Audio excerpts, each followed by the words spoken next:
So how did you start incorporating your Christian values and into the core of your business, and really how do you do that continually on a day-to-day basis? I mean, now you have how many locations?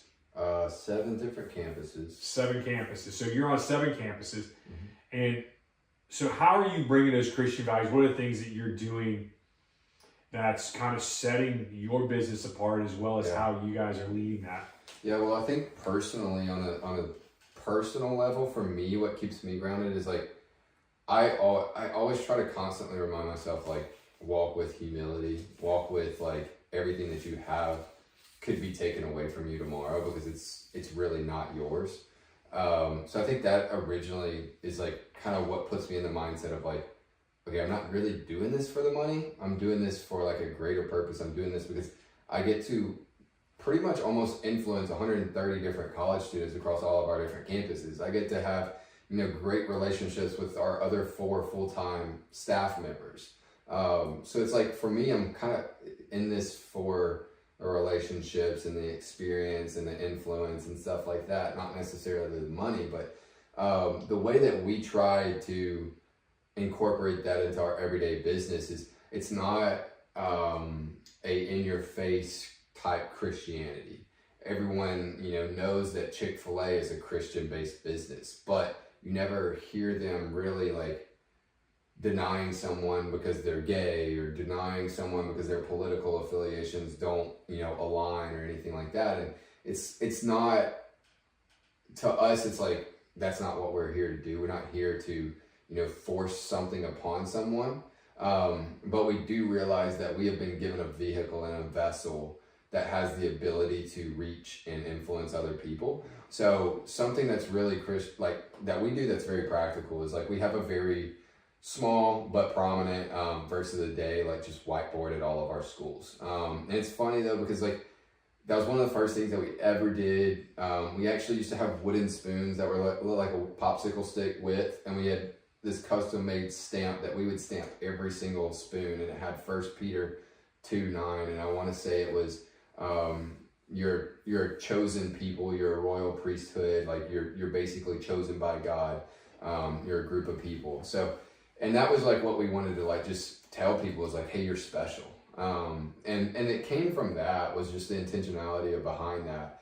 And we had our verse of the day. It was actually just a little piece of chalkboard that we had bought at a yard sale and put it on the counter on our food truck. And can't tell you how many times that thing got blown off by wind, and like piece by piece it broke off, but we kept putting it back up there. But the verse of the day thing just kind of started with that. And it wasn't like, and we just put it there for people to see.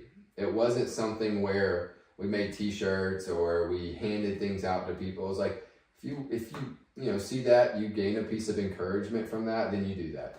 If you grab your bowl and you never even acknowledge it, then that's also fine. So I think it's just a small piece that we do through that.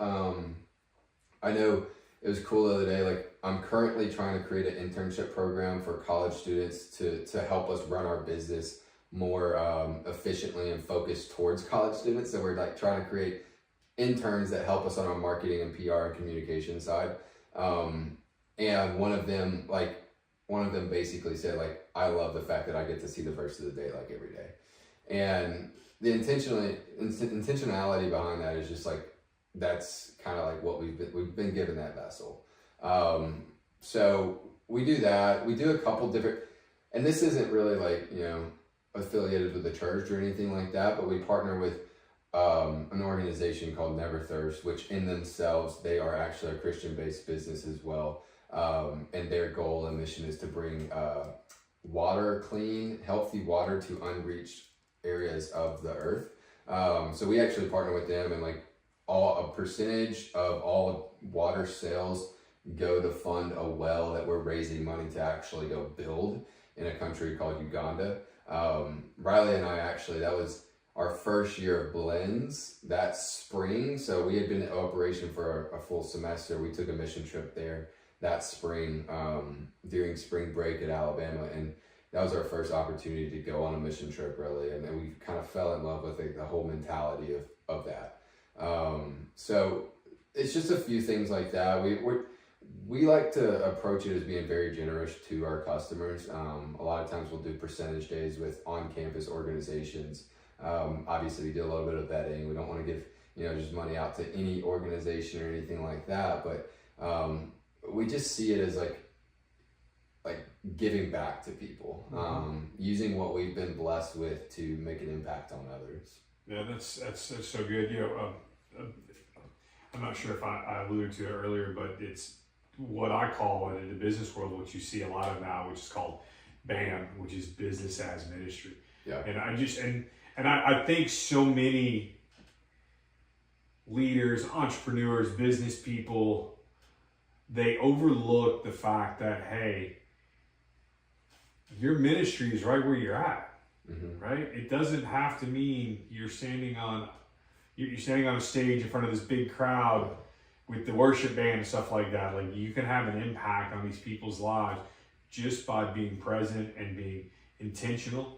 Obviously knowing who you are, and that's really, it just continues to reverberate in everything you're saying. I mean, it shows that both you and Riley are very grounded in your faith and how that comes into your business and just the small little things and the decisions, and how those values are the filters that you're using to make your decisions. Yeah, it's definitely, so kind of like alluding to that, it's sometimes difficult because like I personally will sometimes be discouraged with not saying like my identity or value is in how many people I can influence. I'm not saying that.